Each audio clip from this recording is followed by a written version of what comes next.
Bravo here converting a bus. So I have my 3D printed dampener. It's actually smushy, made out of TPU. And then I have the bracket made out of PETG. That's hard, very UV resistant, sun resistant. But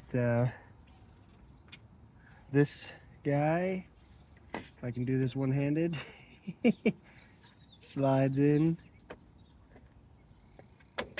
here, will be held by a bolt. This guy will be liquid screwed to the roof.